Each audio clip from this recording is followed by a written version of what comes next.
I am good friends with my earlier husband. উনি আমার colleague আমি বলেছিলাম। তার কোনো প্রবলেম হয় না সেটা? না না, ওনারও নিজের এখন he has a companion, so we are past that now. ওকে। এবং কলকাতায় যে তুমি বয়ফ্রেন্ড নিয়ে থাকো, কোনো সামাজিক কোনো সমস্যা হয় না?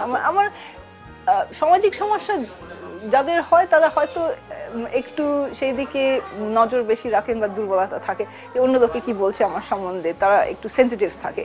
আমি কিন্তু সেগুলো কানে দিই না, সুতরাং আমি বলবো না যে আমার সমস্যা হয় না। এবং তুমি কি তোমার নিজের বাড়ি না তুমি?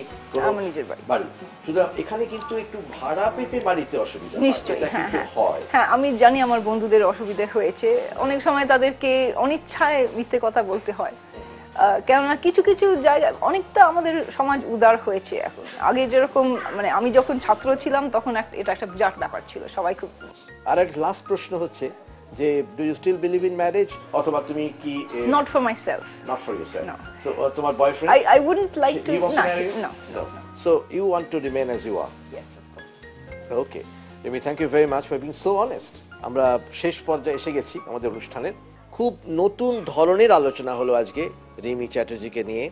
তিনি উপন্যাস লেখেন, ইংরেজিতে লেখেন, জন্মেছেন আয়ারল্যান্ডে, লেখেন কলকাতায় বসে, এবং আমাদেরই মতন বাঙালি, এবং বাংলা সাহিত্যের ইংরেজি অনুবাদ করেন, ইংরেজি সাহিত্য পড়ান।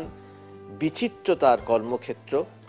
এবং রিমিকে অভিনন্দন। রিমি, ভালো থাকবেন, আরো ভালো লিখবেন।